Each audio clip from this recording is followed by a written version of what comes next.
So imagine intentionally firing a highly concentrated, like 42 degrees Celsius laser directly into some of the most sensitive, delicate tissue in the human body. Which, I mean, sounds completely terrifying. Right. You are purposely creating this localized thermal trauma.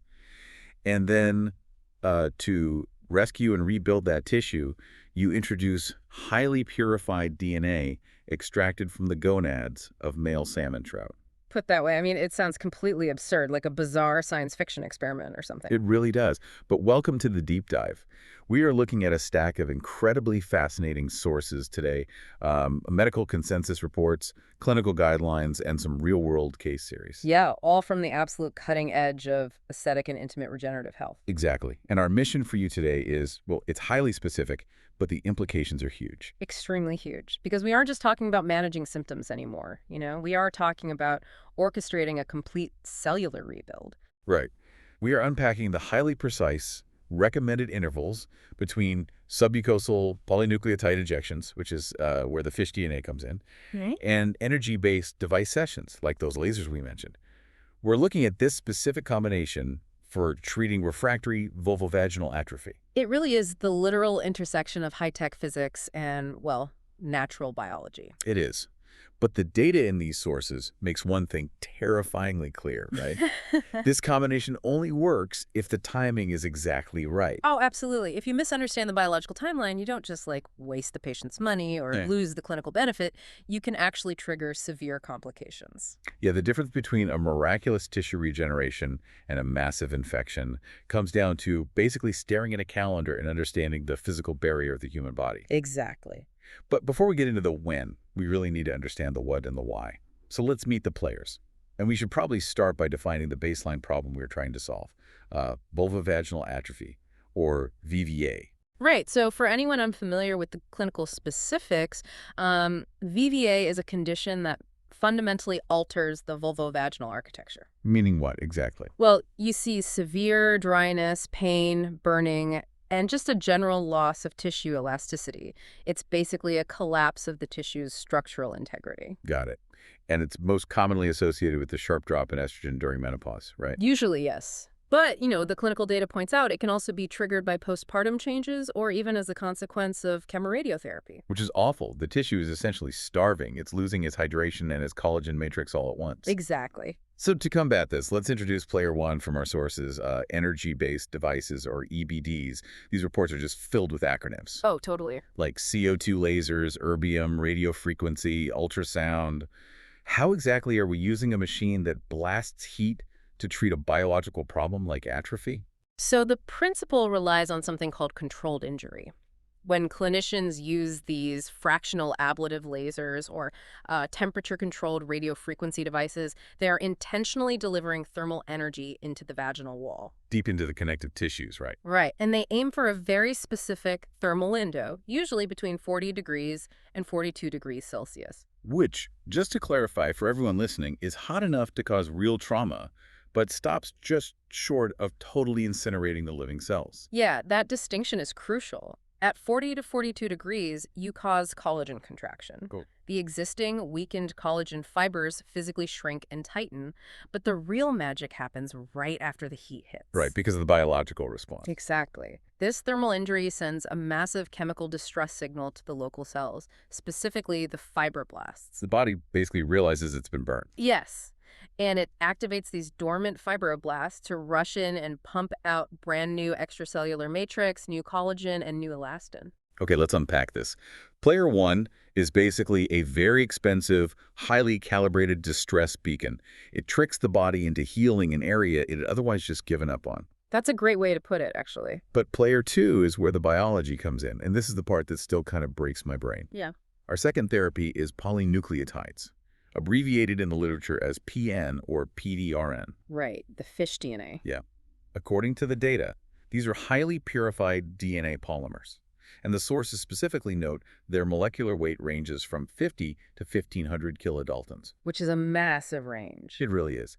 But before we even get to the fish, why does the weight of a DNA molecule matter to the patient? It matters entirely. When you see kilodaltons in these clinical guidelines, Hmm. it's a way of measuring the length of the DNA chains. Oh, okay. Yeah, a low molecular weight means short fragmented chains, but hitting that upper register, up to 1,500 kilodaltons, means you are working with incredibly long, robust chains of nucleic acids. And why do we want them long? Because the length is what allows them to tangle together and form a dense three-dimensional gel when injected. They don't just wash away, they stay put and act like a structural scaffold in the tissue. A scaffold made of, again, DNA extracted from the gonads of male salmon trout. I know, I know.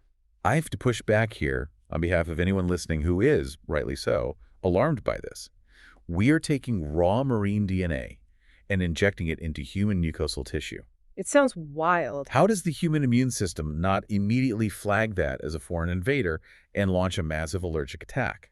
What's fascinating here is that you'd think it would, right? Absolutely. But the key to making this biocompatible lies entirely in the purification process.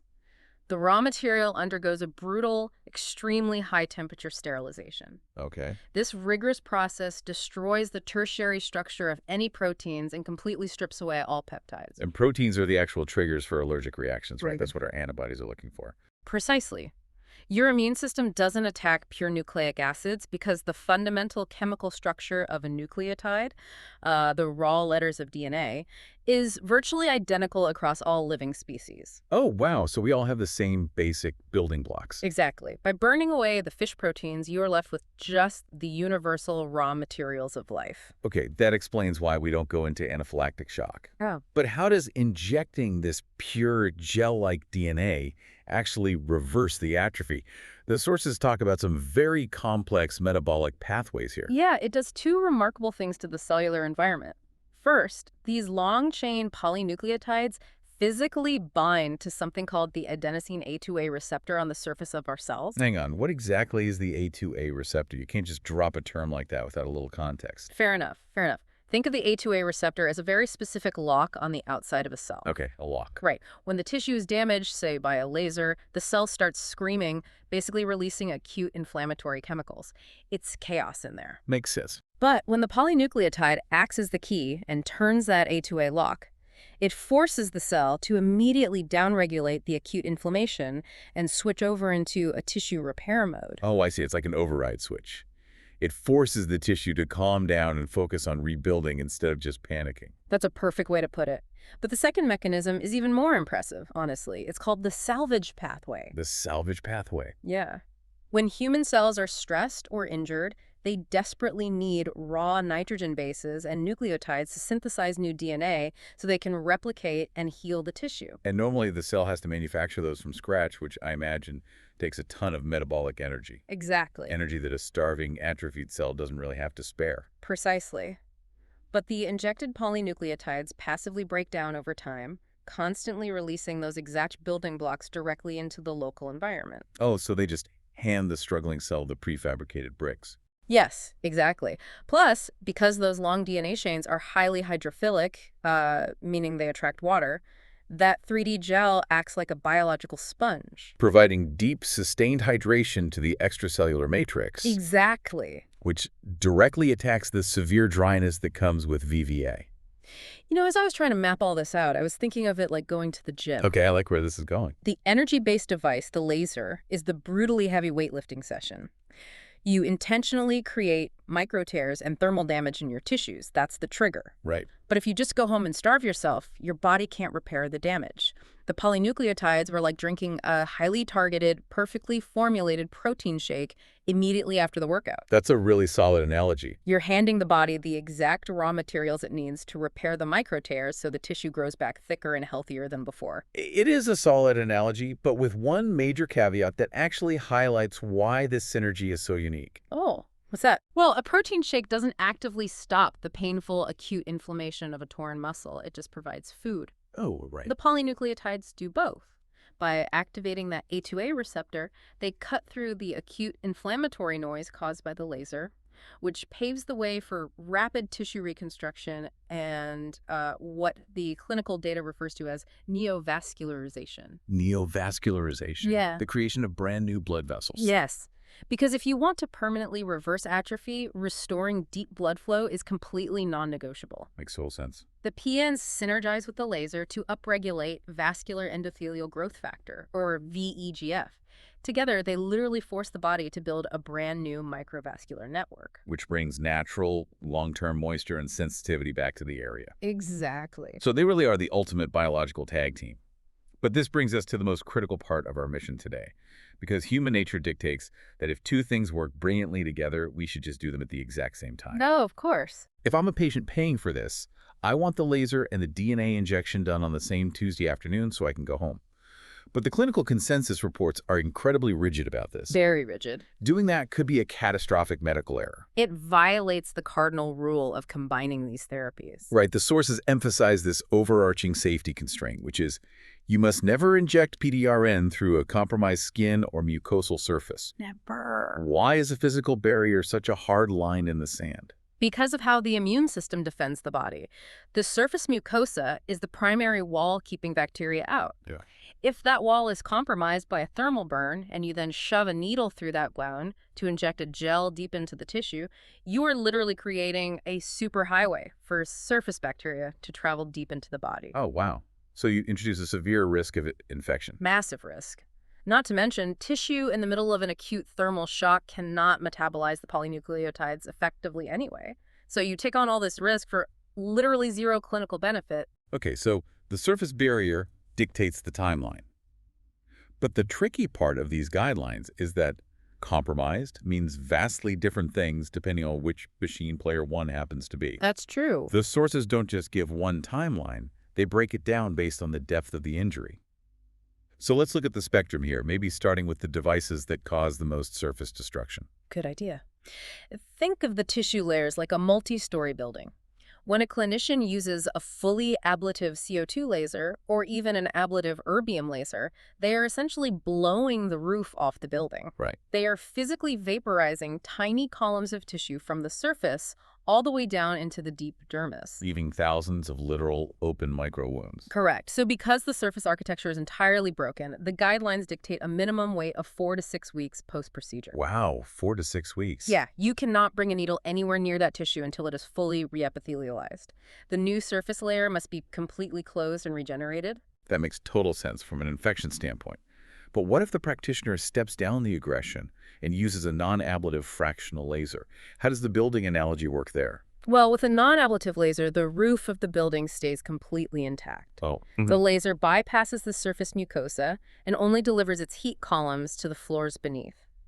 Because the physical barrier is never broken, the infection risk drops dramatically. But you still can't inject the DNA immediately, right? Because the floors beneath are still, well, on fire from the thermal shock. Exactly. There is still intense subsurface inflammation. So the clinical consensus shortens the timeline, but still mandates a 2-week wait. Got it.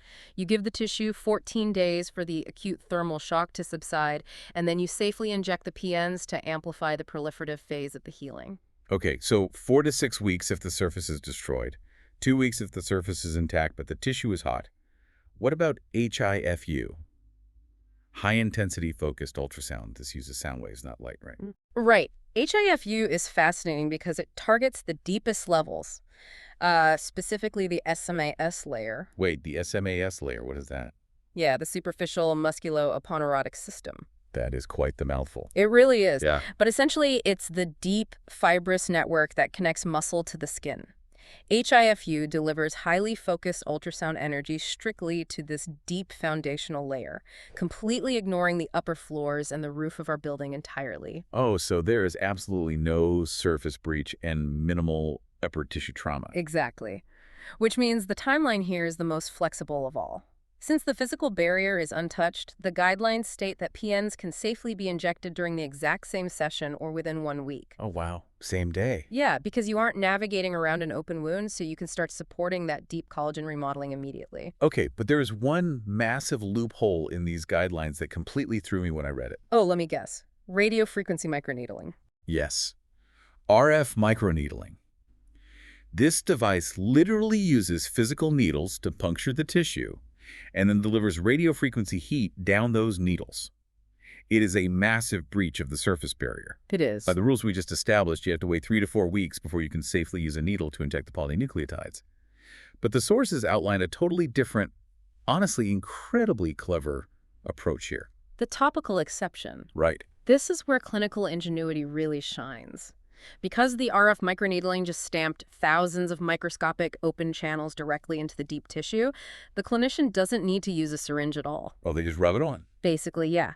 They can take a sterile liquid formulation of the polynucleotides and simply apply it topically right onto the surface of the mucosa immediately after pulling the microneedling device away. So you use the injury itself as the delivery mechanism. Exactly. Those open micropunctures act as temporary tunnels. The DNA polymers flow directly down into the dermis at the exact microsecond the wound healing cascade is firing up. That's brilliant. It provides immediate biological support, completely bypassing the risks associated with a secondary injection trauma. It's just so smart. Yeah. Okay, so we've solved the puzzle of what to do after the energy device is used, depending on the depth of the barrier breach. But I will back up a bit, Sure. because as I read deeper into these protocols, I realize the timeline actually starts long before the laser is ever turned on. The guidelines dedicate a lot of ink to a concept called priming. Yes. If we connect them to the bigger picture, priming the tissue is arguably the most critical variable for long-term success. Really? Oh, definitely. The clinical guidelines recommend 1 to 2 sessions of polynucleotide injections 4 to 6 weeks before an ablative laser, or 2 to 4 sessions starting at least 1 month before RF or ultrasound. Okay, I have to challenge this, because if I'm the patient, I'm asking, why? Why do the extra work? Exactly. Why spend time and money prepping the tissue before you've even started the main procedure? If the laser is the trigger, why not just pull the trigger? It comes down to understanding cellular metabolism in a state of atrophy. Remember how we described VVA earlier? Right, the starving tissue. Yeah. The tissue is dehydrated, thinned out, and metabolically sluggish. It's essentially a biological ghost town. The fibroblasts, the microscopic factories that make the collagen, they're dormant. They're depleted of resources. Okay, I'm following. So if you take a high-powered laser and blast intense thermal heat into a ghost town, nobody is there to answer the distress call. Wow. The dormant cells simply do not have the metabolic energy, the hydration, or the raw nucleotide materials required to mount a robust healing response to that trauma. The clinical result will be severely suboptimal. I mean, you can't expect a starving, exhausted worker to build a house just because you yelled at them through a megaphone. That's exactly it. Hydration of the extracellular matrix is an absolute prerequisite for fibroblast vitality. You want the cells healthy and fully loaded with nutrients before you subject them to thermal injury. So, by priming the tissue a month beforehand, you're flooding that ghost town with resources. Yes. You are binding water to the matrix, you are waking up the fibroblasts, and you are loading the tissue up with those nucleotide building blocks. So when the 42-degree laser heat finally does hit, you aren't shocking a dying system. You are stimulating a highly optimized, fully loaded cellular environment that is, ready to explode into action. Exactly. The quality of the healing response and the sheer volume of new collagen produced is exponentially higher when the tissue is primed. Which leads us to the final piece of the timeline puzzle, the remodeling phase. Right, because the work doesn't stop once the surface heals. The sources emphasize that collagen cross-linking is a slow, agonizingly long process. It really is. The actual organization and maturation of the new collagen matrix doesn't happen in a few weeks. It is a sustained cellular construction project that continues from week 4 all the way through month 12. Wait, really? A whole year? Whole year. For an entire year, those fibroblasts are working overtime beneath the surface. And if they are working overtime, they are burning through resources, which is why the consensus strongly recommends a maintenance phase, right? Exactly. They advise periodic PN sessions, usually monthly or every 6 weeks, during this entire 6 to 12-month remodeling window. You have to keep the supply trucks rolling into the construction site. If you want to maximize the substantial physiological investment you made with the laser, you need to fuel that biological fire. Makes sense. Without ongoing nucleotide support, the tissue might still improve somewhat, but it will never reach its maximum regenerative potential. So, what does this all mean for you, the listener? Yeah. Treating refractory vulvovaginal atrophy has moved light years beyond just handing out estrogen cream. Years. Combining high-tech energy-based devices with highly purified marine DNA is incredibly powerful, but it requires, a strict choreography. Phase-match treatment. You have to prime the tissue with DNA beforehand to wake up the dormant cells. You apply the thermal trauma. You must respect the biological barrier and wait the mandatory 4 to 6 weeks for the mucosa to close after an ablative laser. Crucial step.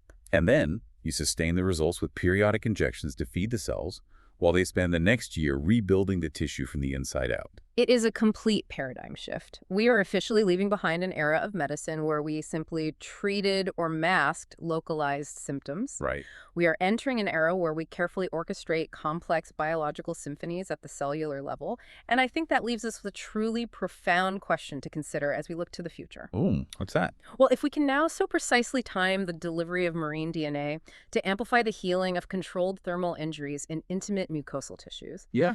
what other synergistic combinations of physics and biology are we on the cusp of discovering? I mean, how soon before we apply these exact same phase-matched protocols to reverse aging and restore structural function in the rest of the human body? Wow. A fascinating and honestly entirely possible thought to leave you with. Thank you for joining us for this deep dive into the timing of cellular regeneration. We'll see you next time.